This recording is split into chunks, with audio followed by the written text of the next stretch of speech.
My name is Lhola Amira.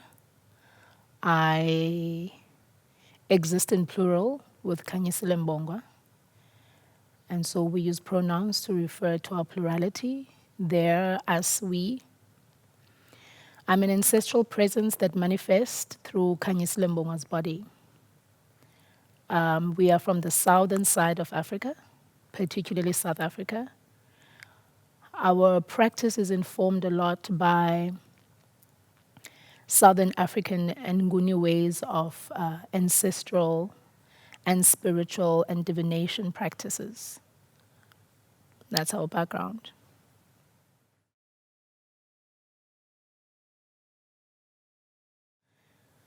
Okay, so our work is more about, our work in general as our practice is about looking at the wound, finding the wound and locating it, where it sits, how it sits, the layers of the wound. And that obviously leads us to think about how, in a post-colonial context, previously colonized bodies that continue to be colonized in a post-colonial context, where the woundedness lays. And through the wound, we negotiate ways of healing. And so our questions are more about, we cannot speak about healing without knowing what the wound is. We won't know what the wound is if we're not looking for it. If we're not looking for it, we won't know where it hurt. If we're not looking where it hurts, we won't know the pain. If we don't know what the pain is, we don't know how to trace ourselves. And so our dialogue with between woundedness and healing is really about finding and tracing the memory as it sits on our bodies, finding and tracing the memory as it sits on the land, finding and tracing the memory as it sits in the water, in the ocean, and the rivers, and the sea. So our work here is looking at Swedish colonial history, which is something that is hardly spoken about or seen or heard. The Swedish people have been able, or the Swedish nation has been able to portray a neutral position in the world around their involvement in the colonial process, slavery, but they were heavily involved, heavily. And our work is about digging that narrative, digging those archives, finding and tracing the lines in which they traveled, where they occupied, how the Swedish krona, for instance, is where it is true colonialism, is true slavery. And what kind of materiality, like when you trace the materiality of a nation, you find quite a lot about the history that's told and the history that's not told.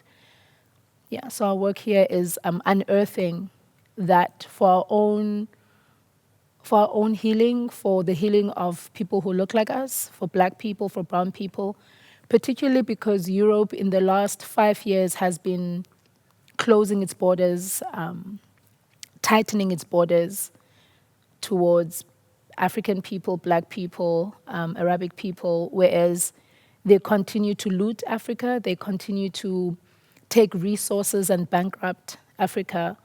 So it's quite fascinating to be a Black queer woman at this time who's from Africa, where it becomes more difficult to get into Europe, the same Europe that has colonized and bankrupt and raped and violated Africa, but continue to take our resources, but yet won't. You have to be an exceptional Black person actually to enter Europe. So our work is about unearthing and tracing the materiality of that and the memory and how the land remembers and how the water remember.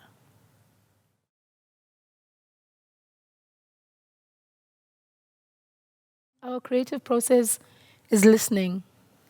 We listen a lot because our work is not coming from an intellectual place, is not coming from an academic place.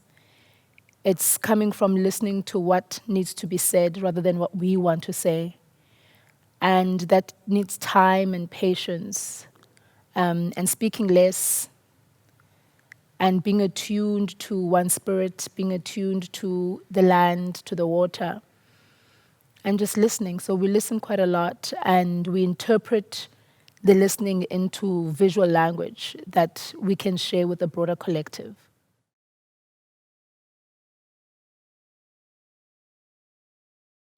Our inspiration is that Black people are still here, regardless of generational violence.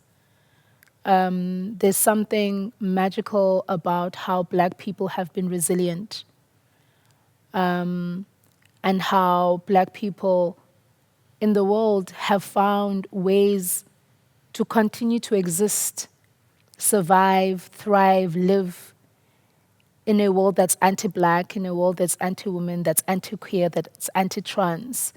And if a Black person is all of those things, but here we are. And that's the inspiration, that what is it that has kept us here alive, rooted, grounded, and without living a life that is completely violent. What kind of love has fostered us to be able to be here regardless?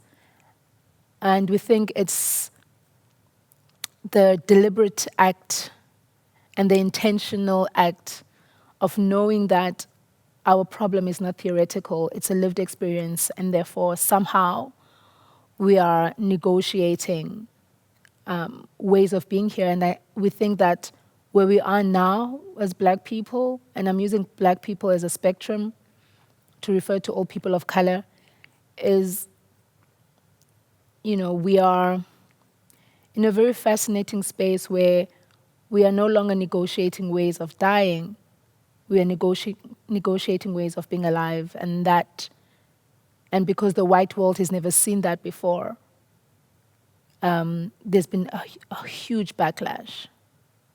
A huge backlash. But that's the inspiration, that we're here. With all that has happened, we're still here. And somehow we are still beautiful and magical.